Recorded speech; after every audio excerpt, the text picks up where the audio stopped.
afternoon. Welcome to Afternoon Express live on SABC3. Today's show is focused on parenting, but more specifically a non-traditional form of parenting that is becoming increasingly popular. Exactly. Surrogacy is the process by which a woman agrees to carry the pregnancy for someone else. And today we are joined by two families who have used the process to great success, I think. Now, former international rugby referee Jonathan Kaplan joins us later, and he has decided to become a single dad at the age of 50. His journey is documented in a new book called Winging It, and today he joins us along with the surrogate who carried his child, Jacqueline Davies. We are taking your questions and comments as well, and our phone lines are open, so please do take a chance to call us 021-430-9881, or you can tweet us on our social media networks at Afternoon Chat using the hashtag Afternoon Express, and comment please on our Facebook page. But first, we have a family who chose the non-traditional route in a culture where tradition is revered most. Sabelo and Sbusiso were one of the first gay Zulu couples to make use of a surrogate to bring their bundle of joy into the world. And they join us this afternoon to share their journey. Welcome to Afternoon Express. Thanks for having us.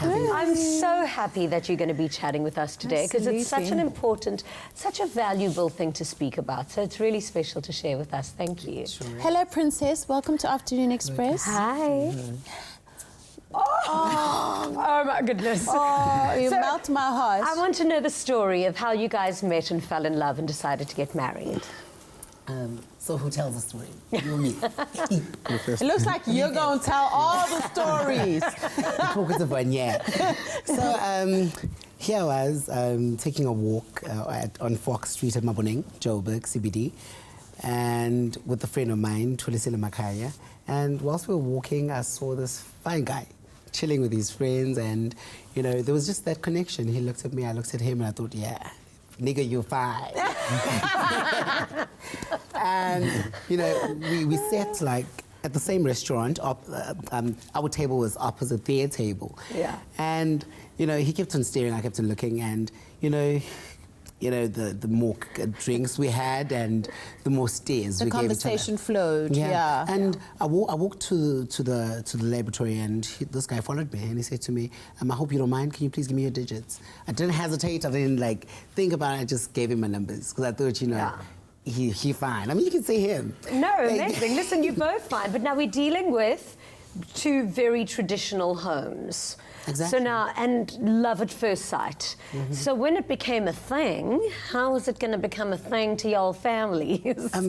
Surprisingly, guys, when we started calling each other, having conversations, we actually happen to come from the same villages in KZN, which is just not any KZN, but it's deep KZN. We come from Ladysmith and Mnambi, to where our villages are still run by chiefs, and you know, ihlazo, and you know, your families could easily just disown you. Absolutely. You know? So a couple of months later, he asked you to marry him. Yeah. Right. That's true. Who plays the lobola in this situation? Yeah, tell me how lobola went. That was exactly what I was about to ask. Yeah. And it doesn't just go to lobola, but then you know, both our families found it very hard to accept the whole. So back then, what happened? Who said what? You know, I was cool. I was always been a queen in the village, but then it was difficult. I don't know. It was difficult, and with his family, you know, vacating in hell, Satan is your waiter. Wow. With his family. So with my family, it was quite understanding, because I mean, in Zulu they always say, "Umama uyeno wazingane yakhe." A mother always knows, trust me. You know, as much as they might act hard and act as if like they don't go along with whatever that is happening, but then a mother always knows. Right. Yeah. So you get through lobola. Who paid lobola? He did. Oh! You get married, and then you decide to have a bambino. We didn't just decide. It came with pressure as well, where the family said, especially his family. They were like, Majingane. No, not just like that. They said, no, it's like, Mwana Makoti, you've got all the qualities of Makoti, but now we want grandchildren. And how are you going to pay? It got frustrating for our marriage, I don't want to lie, because they came to a point where I said, you know, why don't we just leave this? And he said, hell to the no, I'm not going to leave you. I love you. You know, I'd rather like leave my family. And, you know, through, you know, a lot of research, and lucky enough, I've got a sister who's a doctor in the UK. I kept on calling her and said, you know what, I'm thinking of having a divorce because there's no way in hell I'm going to bear kids for this guy. And she said to me, you know what, there is a way. I don't know whether it has happened in South Africa, but there is a way of surrogacy. And we started doing a lot of research. We flew into the UK, and you know, we met up with a team of doctors that said it's highly possible, but then we don't know about your country. And only to find out that when we approached the DTI writing letters to them, they said, you know, it could be done. It's the first time it's going to be done by a black gay couple, the worst, and they took upon it, you know. So. Yeah. How did you go about finding the actual surrogate? No worries. It was difficult, I don't lie. It was difficult flying all around the country trying to find a surrogate, only to find out that the surrogate was sitting next to me. She's my best friend. Oh. And, you know, yeah, we, you know, a number of tests were run, and, oh yeah, there she is. So this is now your best friend who said, I'm going to be your surrogate, I'm going to carry your child. That must have been quite a conversation to have. Now, what is your relationship like, and did you have to have quite a strict legal agreement written up about parenting You guys, where did you get these pictures? It's so Our cute. research team is on it. So cute. All right. Now, I don't want to interrupt you because I can hear you're on a roll. You're talking so much. How are you feeling at this stage? Yo, kube nzima kakhulu kodwa but ngokuhamba kwesikhathi kuye ngajwayela kakhulu because ayikho into engangizoyenza kwakumele ngikwamukele. Yeah. Kube into ukuthi kumele ngiyamukele because ngiyamthanda. Uyamthanda. Yeah, kakhulu futhi. Oh. Yeah, mangikhuluma nje ngaye kwakumele bakwamukele nabo lokho ukuthi no. Kumele bamukele ukuthi uyena umuntu engimthandayo. Sofa silahlana. So fast lahlana wami. Ladies out there, I'm not going anywhere. Awesome. So your family finally accepted it and they got used to the situation. So then the baby's born, and okay, but like take us through the insemination process. Before that, you know, like we went through a lot of hard times trying to find a surrogate, and you know, the laboratories are putting pressure on you, telling you that, you know, at your ovary that is already fertilized, it's going to die if you don't find a surrogate mother. And you think about the money that you've spent on this. And when Golisila said to me, you know what, I'm going to be your surrogate mother, I burst into tears, and I immediately called our doctor and said, you know what, I think we found the surrogate. The artificial insemination was done. She was booked in for the tests because they make a lot of tests before the whole IUE process. And, you know, she passed them dismally. I don't know how she did it. But I think, you know, into makumele yenzeke izokwenzeka. Yeah. You know, if it was meant to happen, it was going to happen. And, you know, when the news broke out in the newspapers, and, you know, a lot of media houses wanted to cover the story because it was the first it happened in the country. And, you know, especially in our areas, in KZN, that's where they said, we want to see this baby. This baby was just artificially made. We want to see, because they call her a chicken. Like, you know how, like, artificial chickens are made. Oh, I see. That's what they thought. And, you know, a lot of, like, questions were raised, like, is this child going to live? Does this child, do you charge it at night? They would have all these questions, you know. And I remember when we drove down with my mom, Mastoli, like, for the first time going to KZN, it was like they were expecting the president, you know, because everyone was standing outside the gate wanting to see this baby, to actually witness if this was a real-life baby. What is she like? What's her personality like? She looks like a doll in these pictures. Yeah, no, because I remember this picture was on the front page of Sowetan, I think, and that is where they said, this can't be a real baby. She's got like pale light skin, and she got chiffon pink lips, and you know, like they had all these things like, this is not a real baby. Nana, hello. And of course her name means creation and nature. We named it that because, you know, you can create everything artificially. We believers and we Christians, I was raised by a Christian family, and you know, I believe you could do everything artificially, but then God actually puts life into something. So that is why we named it Undalo. Now, being a mom, I know that children have two sides. There's a side that they put on in public, and then there's another side that you see when not in public. She's obviously not always this quiet. She's not this quiet. I'm amazed that she's acting all camera shy with me. And she's not. You know, she's a very bubbly child. She talks a lot. But then I think she's got a more closer relationship with her dad compared to me, because I do a lot of traveling with the kind of business we're in. hence you can tell I'm talkative. Yes. So I do more of the liaising when it comes to business, and yeah. Thank you so much for being here today and for sharing your amazing story with us. And thank you so much for coming, TV star. Go give her a hand. She's amazing. She's beautiful. And thank you very much, guys. It's an absolute pleasure. Now, if you have any questions or comments for our guests today, we'll be taking your calls later on in the show, so do call us on 021 430 9881. Coming up after the break, we continue the conversation around surrogacy with former international rugby referee and single dad, Jonathan Kaplan. Plus, astrologer Penny Thornton is back to share another meal fit for the stars.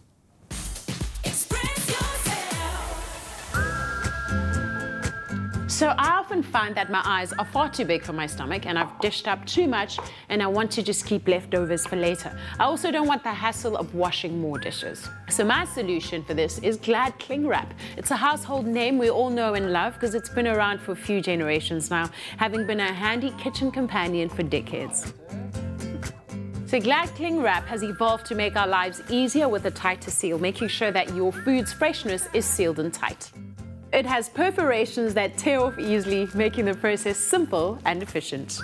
Glad Cling Wrap is also wider than most wraps, meaning it will fit around any plate, so you won't need another piece. Glad Wrap is so versatile, it can be used for storing, meal portioning, meal preparation, and of course, for saving your food from going bad.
Penny Thornton, Culinary Guide to the Stars, joins us today in the loft as we cook according to our star signs. Today we'll be preparing a tasty Cape coconut curry, and the stars are telling me that this one is going to be a winner. Now, what star sign is best suited to this dish? Well, all of our signs are kind of curry eaters because they like heat. I love a good curry, and it's perfect for the weather outside. It is indeed. Okay. So first thing is to warm your spices through. All right, what spices have you got We've there? got coriander, we've got red chili, we've got cinnamon, we've got masala, that's the masala, and turmeric.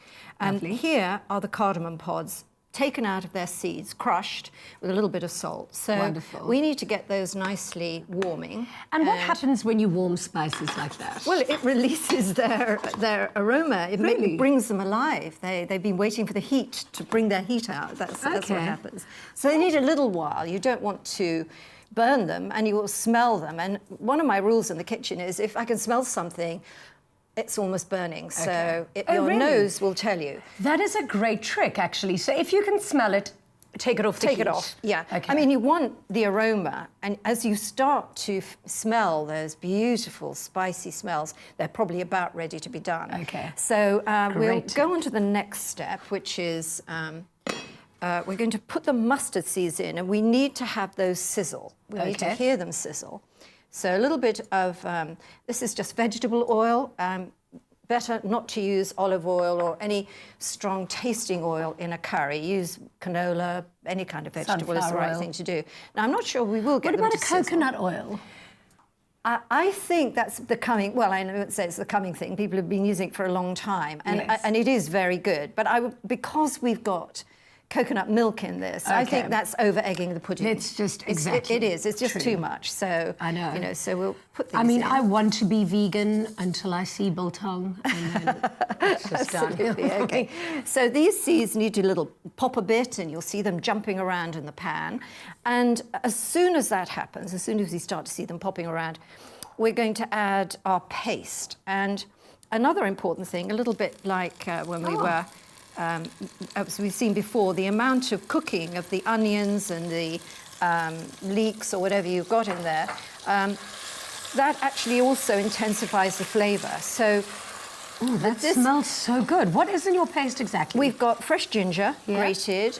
We've got onions and garlic, lots of garlic. Oh, and it's delish already. this needs to cook for about 7 minutes, just Okay. and so that it doesn't burn, you just add a little bit of water. Every time you see that it's going to catch in the pan, you just throw some water at it, and it's going to be fine. And then Right. it's about this time that I also add all the spices that we've got there. do So you they need to cook in as well. Must I mix them in for you? Yeah, please. There you go. It's nice to And have I'm an going to clean assistant. around. You know, I'm so good at cleaning in the kitchen, or, well, Okay. pouring. Oh, and you know what? Eating. We need to add the curry leaves too, which I'd forgotten to do. Okay. I think that's You everything know I had to that, do. so you've been to Durban before? I have, yes. In Durban, they've got a curry flavour called mother-in-law's tongue. Oh my goodness. Isn't that lovely? I think that was a plant, wasn't it? In the Victorian times, they had a mother-in-law's tongue, I think it was, yes. So could have been maybe from there. I just know it as a Durban curry.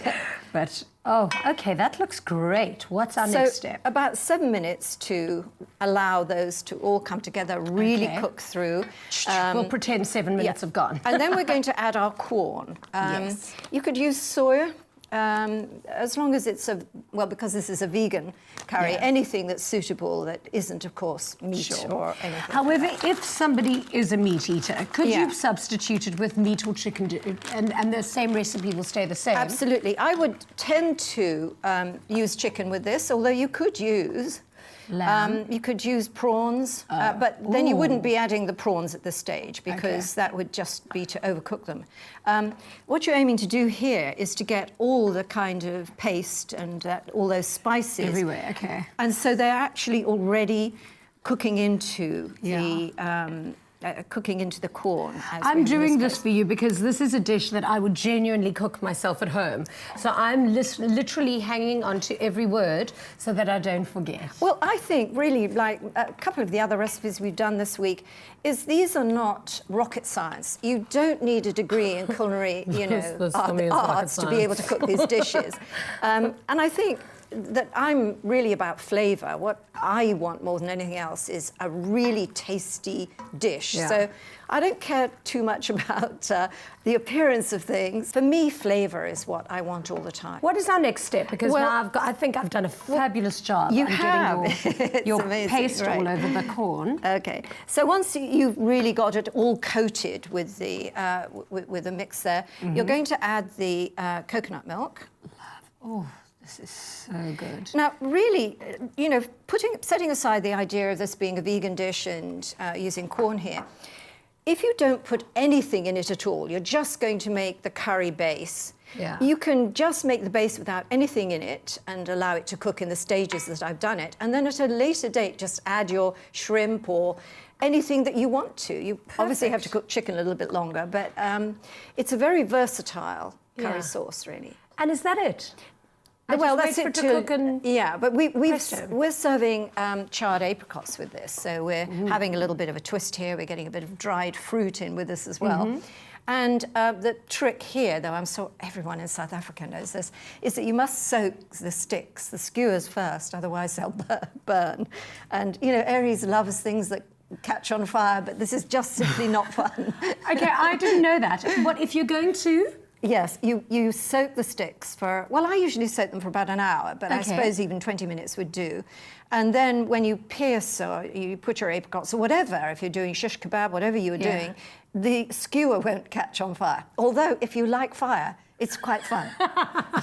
Yeah, I learn something new every day. You are an absolute gem. Thank you so much for all of these fantastic tips It's a and for my pleasure. delicious lunch today. was great Now, fun. this is definitely a curry you need to make. And to get the recipe sent directly to your phone, all you need to do is simply SMS the keyword STAR to 33650. SMSs are R1.50 each and no free SMSs apply. And we'll send you the ingredients list and a link to this absolutely fabulous vegan curry. Now, if you'd like to see more delicious Zodiac cooking, you are not going to miss tomorrow's show, where Penny takes us on another tasty journey through the stars. Whiskers, feed their curiosity. Hi, Cutis Baxter. He's definitely becoming more mischievous and playful. Those little claws are really sharp. He has a scratching post and so many toys to keep him busy, but he's obviously experiencing a new life stage. And I went online to do a bit of research and came across a Kitten College episode about scratching, climbing and hiding, all of which he loves at the moment. But as a new kitten owner, I now understand his activities better. So if you're curious about Kitten's behavior, sign up for Kitten College at whiskers.co.za to receive emailers and all the information you need to know about your furry friend. Whiskers, feed their curiosity. Right, welcome back. Now, former international rugby referee Jonathan Kaplan joined us on Afternoon Express in 2016, just after the birth of his first son, Caleb. Now, Jonathan chose to go the route of a surrogate mother and has since raised his son as a single dad. Now his experience is shared through his new book called Winging It, and today he joins us along with Jacqueline Davies, who carried his surrogate for 9 months, or carried the baby for 9 months. To full term. Congratulations and welcome. Thank you. You for being on the show again. Yeah. Did you feel like you were winging it? I'm still winging it. Still winging I'm it. still winging it. We're all just winging it. We're all just winging it. How would, okay, so at 50 you decided that relationships weren't for you and you wanted to become a father. What was that decision? No, I do think relationships are for me, but it was a good attempt. Well, what was I going to say? I know you really well. I was like, so, that's Jonathan. Right. So basically, She couldn't say you were really I was not gonna winning at discuss this your relationship. you're really not suited for it. No, look, my history is that I don't get permanence in relationships beyond a couple of years, and even if it does happen down the track, I couldn't wait anymore. So I decided at the age of 47 when I retired that it was a good time as any, and I'd finished with the one project, which was my first career in rugby refereeing, and then it's something that I always wanted, but much more so than the refereeing side of things. Yeah. And so it was a perfect time to embark on something which was that important to me. Yeah. What was the process like in terms of finding a surrogate? Yeah, just like your previous guest said, it's generally not an easy proposition to go after. So what happens is I went onto a platform where the egg donors are available, and you pick and choose who you want, and then that's done. And then after that, once that's done, you need to then get a surrogate in order to go to court, get all the court orders in place so that you get access and rights to the baby. But as things happened, Jackie had been trying for another couple who gave up at a very similar time that that I came on board. Wow. And my the agency that I was with at the time said, you got to go with that one. She's outstanding. She knows exactly what she's doing. And basically, Jackie held my hand throughout the What the an process. amazing, How do you know that it's the right person? Is it something you just know when you meet? Or is it a combination of like recommendation, time spent, so that is a good. That's exactly right. So, but having said whatever you say, at the end of the day, there still has to be a level of trust. Like I have to trust this person is going completely out of their way to give me the greatest gift that I could receive. If I am not comfortable, then I can bail in the beginning. But once you get to know each other, as long as you feel comfortable in terms of the trust factor, you've got to actually let go and trust. Yeah. Jackie, what was it like for you, and why did you make the decision that you wanted to be a surrogate? I mean, it's an amazing thing to do. You are an angel. But how did you come to that decision? It was a process. It wasn't like a snap decision, obviously. I had amazing pregnancies with my two girls. I loved being pregnant. I know not many women can say that. I really did enjoy it. I was one of those women that bloomed, and I enjoyed the experience. But my husband and I decided our family was done. And so I thought, well, maybe if one of my sister's battles I could carry for her, and that's sort of how it started. And then I heard of a friend who needed a surrogate, so I tried for her, and then that didn't work out. And then I thought, well, I'm still willing to do this. I haven't done it yet. And that's when I got in touch with the agency. Yeah. And it was sort of almost serendipitous that it worked out the way it did.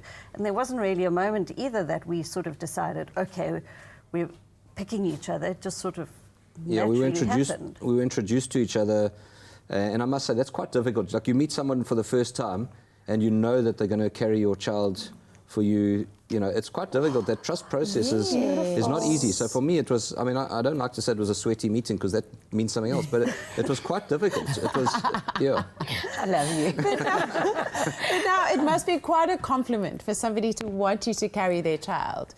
And obviously a lot of your traits, your aspects of your personality, the way you are going to be with this child forever. I would hope so. Yeah, and what did you during the pregnancy, what are your thoughts concerning the child's life? Well, a lot of people ask me, didn't I worry about bonding with him? Didn't I battle to give him away? But right from the get-go, and this was a long process, I never thought of him as my baby. Okay.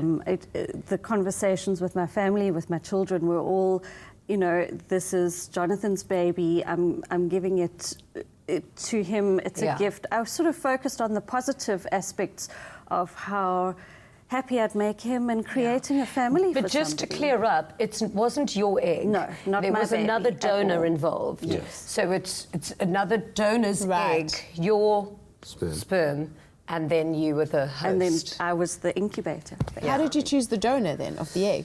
For me, it was, I think everyone chooses a little bit differently. For me, it was about medical history, her and then her families. I wanted her to be educated or at least present well in the interview if she couldn't afford, not everyone can afford it. Do you physically meet the person? No, you're not allowed to see, it's an anonymous proposition that the donor makes. And then you can see photos of them up until they're 4 years old, I think. So a variety of photos. But obviously, because they don't want you to trace them, or that you may bump into someone that says, hey, "Hang on a second, you are," And then I think my third pointer was looks, because at the end of the day, looks count. It doesn't matter what however vain that sounds, that's the truth. You are 100% right. Yeah. Because Look, kudos to you for saying it, Tim. Yeah, exactly, because people hide behind that thing, and it's the reality, it's the truth, and it was important for me. So I think I managed to, with the help, by the way, of the agency, the girl who's helping me to put everything together. I think we chose, exactly the right candidate, and I can say and that. And I know Caleb; he is amazing, and he's such a Is he? well-behaved. He's such a beautiful little boy. He's really, really stunning. Before we run out of time, why did you decide to put it all into a book, and what can readers expect? I think the idea, from my perspective, was that I got so many messages of goodwill, and also that people didn't quite know that this pathway existed, and I'm literally talking hundreds, if not thousands. They got hold of me that I'll never meet. I actually met a lot of potential moms and some dads that also wanted to follow the same route. And for me, it was just about highlighting the journey that I was on. At worst, it's a feel-good story. At best, people get some knowledge, and it's good for both, for parents and wannabe parents. Jonathan, you are such an outstanding father, and I think a lot of women, when they see you doing it alone, they sometimes think, oh my goodness, because a man can do it. Absolutely. And you're doing such an outstanding job of it. Thank really, you. you're an amazing Look, I've got a lot of support structures, and I don't want to, I've got a girlfriend now, and she's amazing.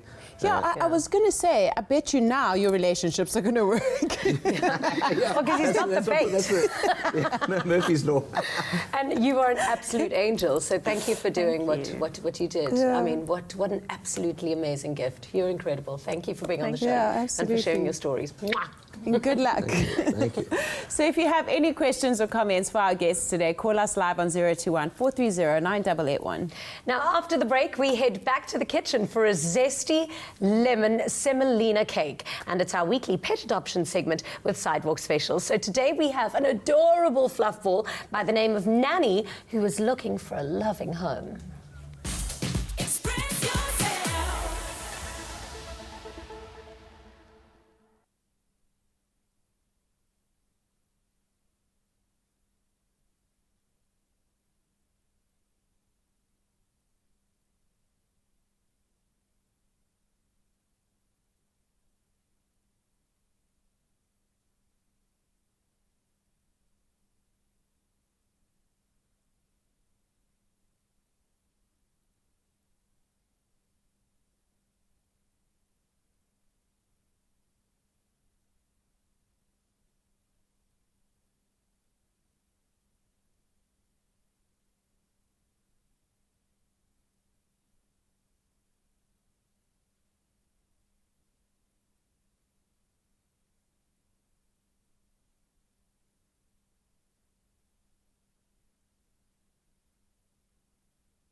Pride brings a touch of pride and the natural beauty of olive oil to your table.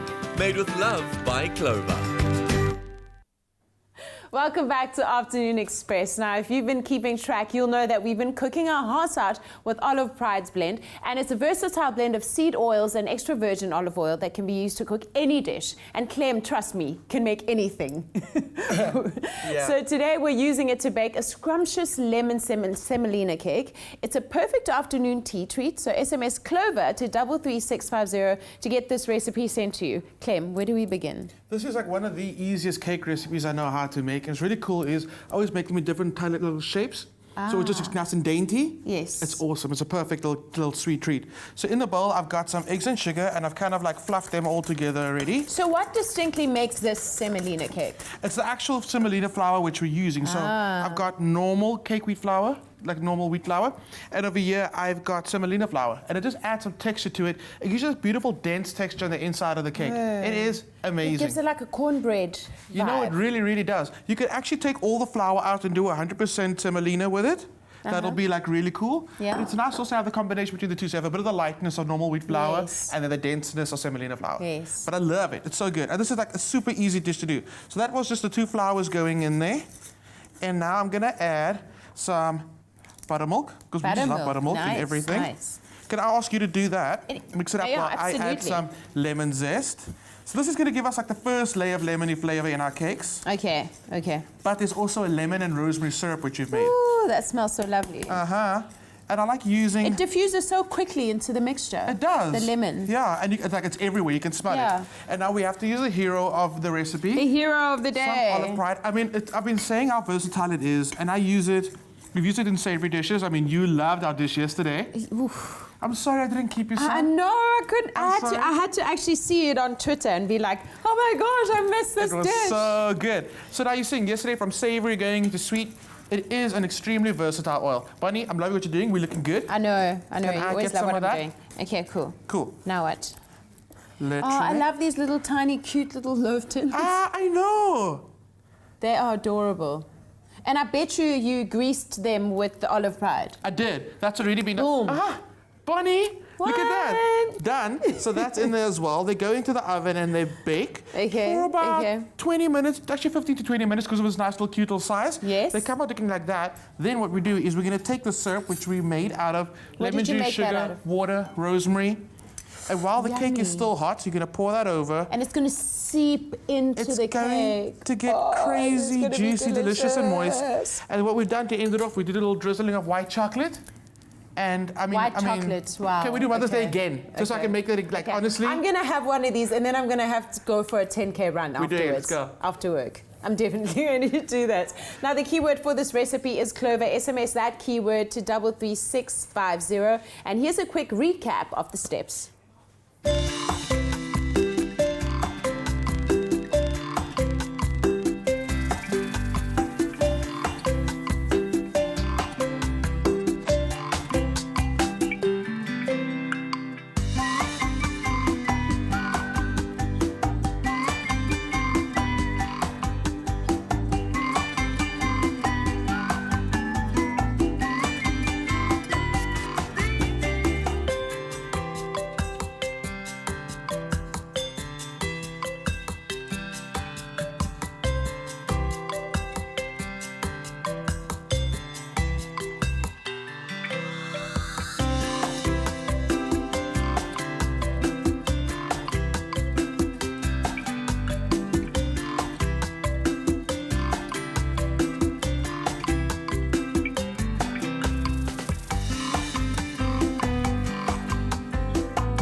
Made with love by Clover. Oh boy, that certainly does look scrumptious. Now, we all remember the fuzzy brown bear who was adopted by our very own chef Clem Pedro a few weeks ago. Well, today Rachel from Sidewalk Specials has brought the mother of Brown Bear.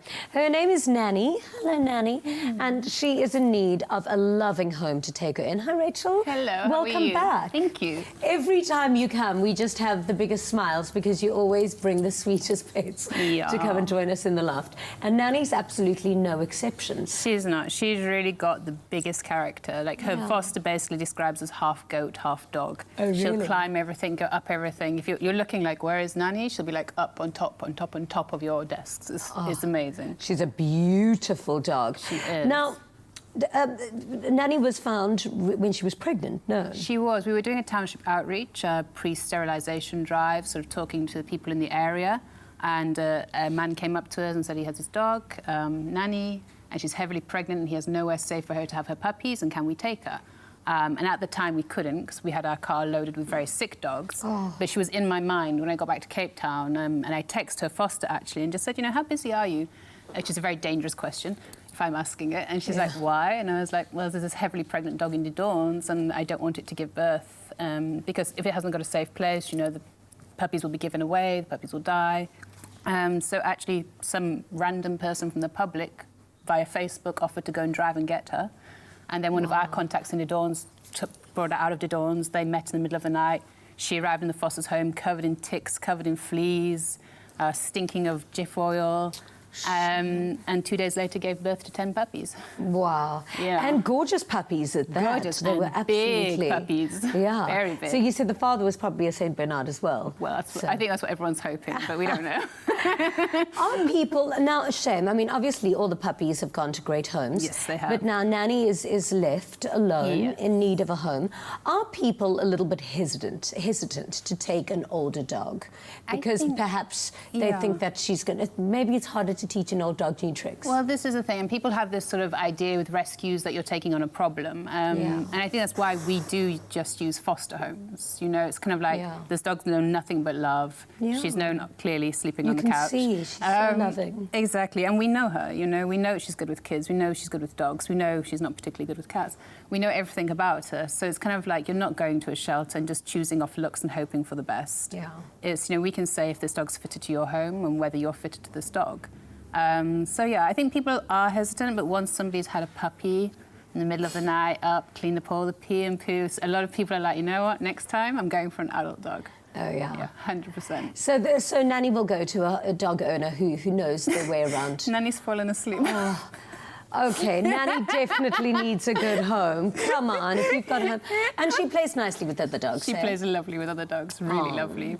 Thank you so much for coming in today. And I certainly hope when you're here next week that Nanny would have already gone to a good home. Me too. And that's my begging face to you. They're cute, they're cuddly, and they're TV stars. Baxter and Donut, the adorably fluffy four-legged members of the Afternoon Express family, are sharing their daily adventures on social media.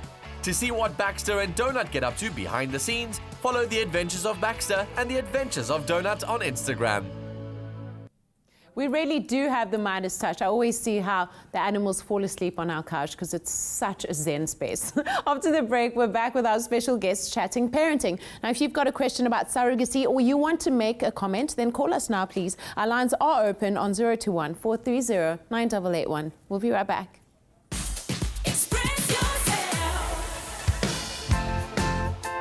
CHOC is one of South Africa's leading organizations who aid families who are affected by childhood cancer.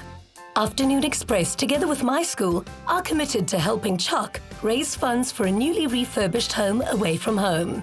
You can get involved by signing up for your free virtual My School, My Village, My Planet card today. Download the My School app, select CHOC as one of your beneficiaries, and help us make a difference.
Welcome back to Afternoon Express. Now, if you've just joined us, today's show is focused on surrogate parenting, and we're joined by two families that have chosen to go this route, former rugby ref and single dad Jonathan Kaplan, along with Jacqueline Davies, who carried his pregnancy, as well as Sabelo and Sbusiso Gabuza.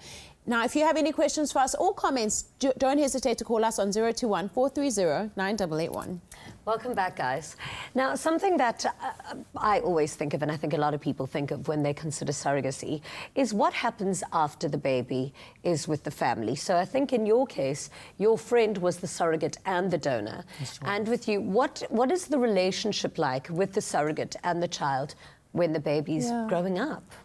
I think... going back to what my lady said, is that I think it starts with you as a person mentally. Yeah. You have to be prepared mentally as a surrogate, and you just have to tell yourself that this is what you want to do out of love. Not because of financial strains or whatever the case is, but then it should start from the heart. And I think, speaking on our behalf, our relationship has never changed. Really? I mean, Kulisile Shalembe is still the same person I know. She's a friend that I still know. And I think she was prepared mentally, because she doesn't have any attachment to...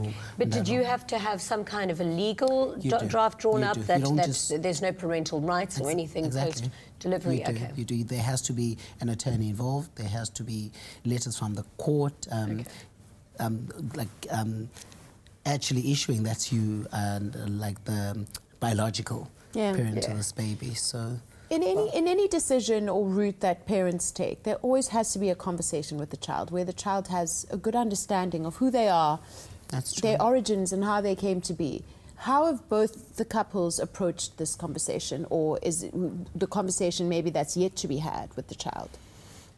Yeah, so from my perspective, it's a little bit premature, but I've always said that honesty is the way forward. I mean, the truth hurts, but lies hurt more. So I think, as soon as there's a fair degree of understanding and a child can reason, I think if you sell the positive, like Jackie said, there is a way of turning something which is potentially challenging, like let's say not have a mother or a mother figure. You can turn that around in telling the story that your dad wanted you that much that he was prepared to go this alone. In my case, like I said, I'm happily involved now, so it's not completely the case because, there is a bit of a balance between yin and yang.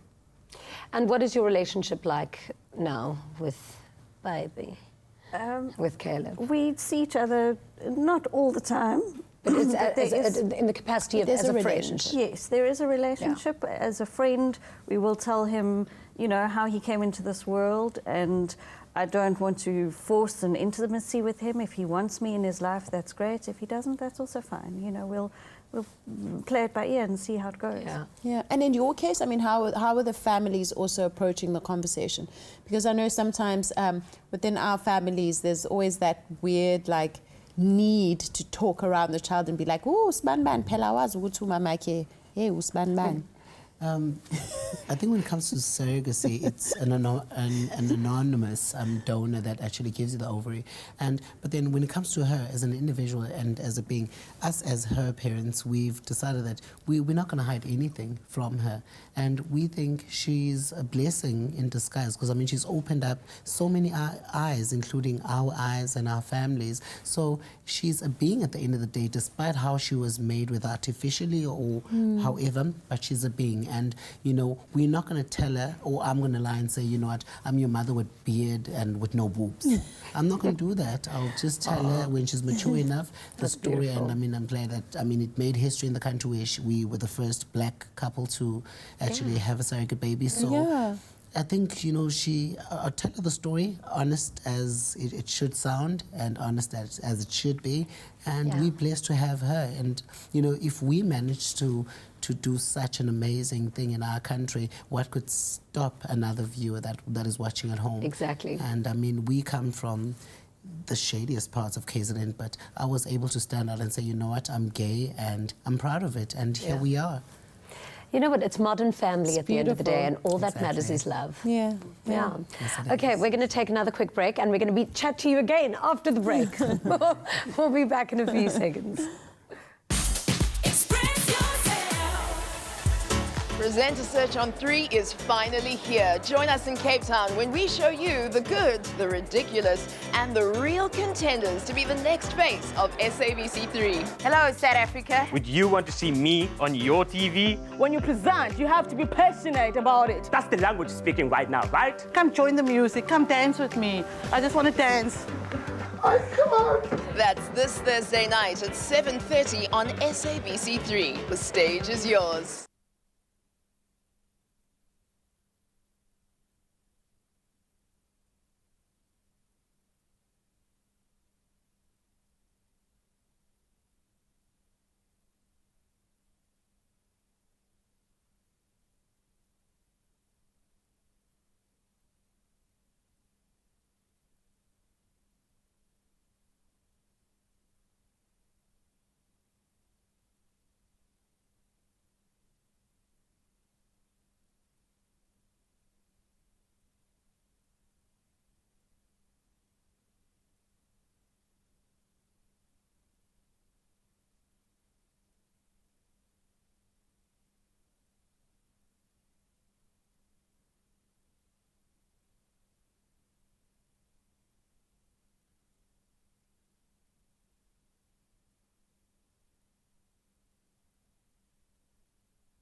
Welcome back to Afternoon Express, and of course, if you just joined us, we've been discussing surrogacy today, and of course, we've got our sensational guests back on the couch with us.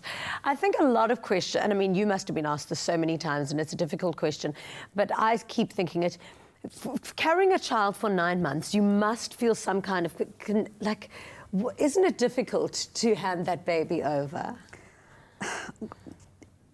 Yes and no. Yeah. Yes, I mean, I did feel a connection to him. Now, he hasn't been in my life for 2 years, Yeah. so it's not like I sort of see him every day and have to say goodbye to him every day. Also, you know, the birth process is crazy, so there wasn't a moment where they sort of snatched him out of my arms.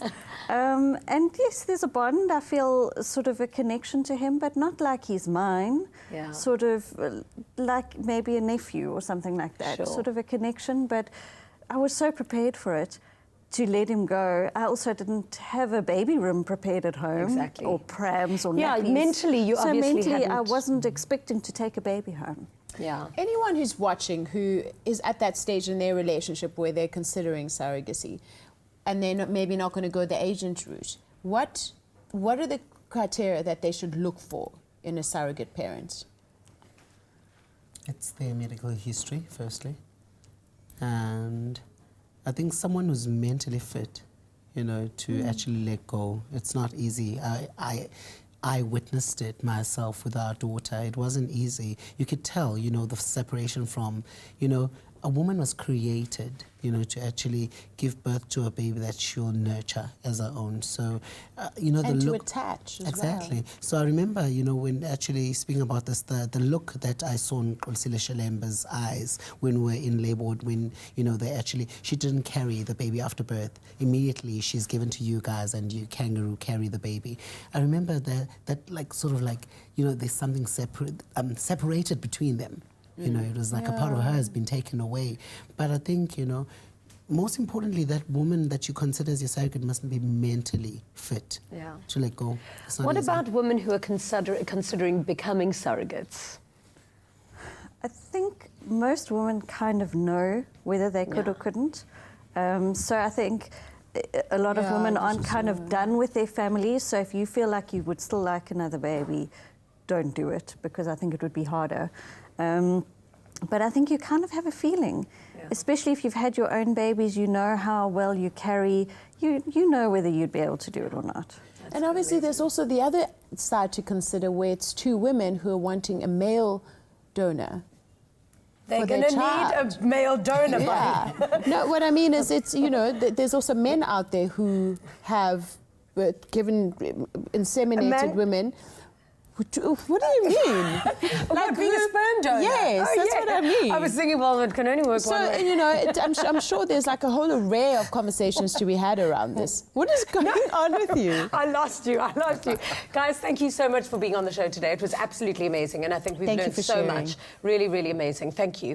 Make sure you join us again tomorrow when we hang out with former Idols finalist Cindy Nene, who has made a huge comeback in the music industry. I'm so glad, because I absolutely fell in love with her during Idols. She's great. Plus, we look fashioned by husband and wife design duo PH Boutique.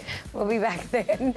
Until then, we'll see you. Good night and happy eating. God bless. Good night. Ciao. Thank you for the crappy autumn.